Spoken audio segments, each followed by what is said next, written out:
If you're an introvert, you may want to go ahead and click the like and subscribe buttons because we are kindred spirits, you and I. We'll like each other.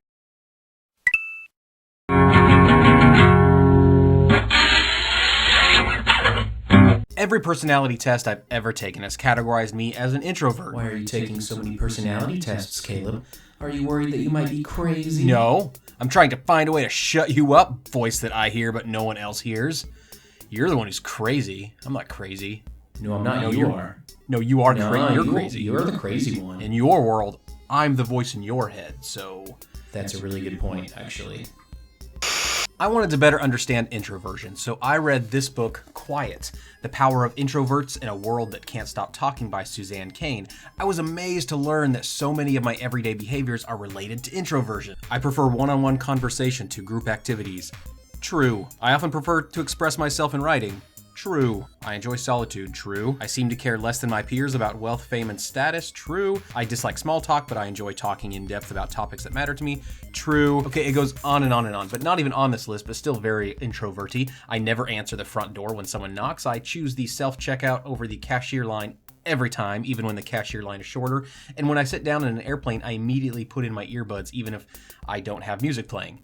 Small talk frightens me. I thought these behaviors were due to a general aversion to people, that I was antisocial, but Quiet has taught me that introversion and antisocial aren't the same thing. Introverts are actually just more reactive to stimuli, so it takes less stimuli to be mentally satisfied. A side effect is that introverts tend to be deep thinkers, they tend to ruminate on situations, and to be clinically depressed. I take pills. I'm not a doctor, obviously, so I'm certainly simplifying things, so please, please, please keep that in mind. Now that I possess this newfound understanding of introversion, I started thinking about my video game preferences and whether or not those are guided by introversion. But rather than just wonder, I decided to put a bit of data to my hunches. I recently sent out a survey that aimed to determine if introverts tend to prefer certain types of video games. So how did I go about this survey and the analysis of its results? I started with a hypothesis. I figured that game genres I personally love, walking simulators, RPGs, puzzle games, I love them because of their lack of forced stimuli. The player is generally able to control the pace of the game and therefore can respond to stimuli at their leisure.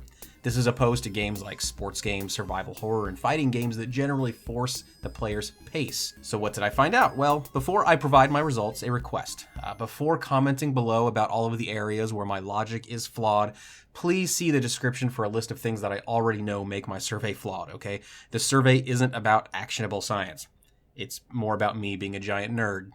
Of the 80 respondents, just over half exhibited more characteristics that lean toward introversion compared to 35% that lead toward extroversion and just under 14% that lead toward ambiversion. Ambiversion being a combination of the two with no disposition toward either. These findings are interesting to me as it would seem to indicate gamers tend to be introverted. However, introverts tend to express themselves better in writing than in person, so it's possible that my sourcing method, asking people on Twitter and in video game forums, indicate that I may be starting with an unfairly weighted group. So I understand that. Again, caveats in the description. Next, let's look at game genres and see if introverts prefer certain types of games. In this survey, the range was 1 to 5, with 1 indicating a hatred of the genre and 5 indicating a love of the genre. Looking at just the average rating of introvert responses, you can see that platforms, beat-em-ups, RPGs, and puzzle games rank high. Now, aside from beat-em-ups, this aligns with my original hypothesis. Great, right? However, when we expand the data to compare these findings to extrovert ratings and ambivert ratings, we see that actually ratings are pretty similar across each personality type. So not as great. Good for science, bad for my ego. But let's go further, because remember, my hypothesis placed me as the control. So next, I want to see how my initial assumptions compared to reality. Here, you can see the personality type I assumed would rate each genre highest. And here are the actual results.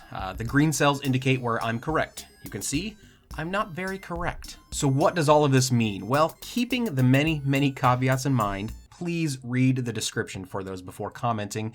It's possible that gamers have a tendency toward introversion, but there's no relationship between a game genre preference and the degree of introversion. So what are your thoughts? Are you an introvert or an extrovert or an ambivert? What genres do you prefer? Do you feel there is a correlation between any of those 3 personality types and the genres you prefer. Also, let me know what you think of this video. Do you like the data-focused approach? Do you hate it? A huge thank you to all of the people who responded to the survey. This was the first time I'd done something like this as it related to video games, so I was extremely pleased with the amount of responses that I received. So thank you so much. Please like, subscribe, and click the bell icon to make sure you don't miss future videos. And if you're still watching this video, you obviously like it, right? So please share it. That would be incredibly helpful.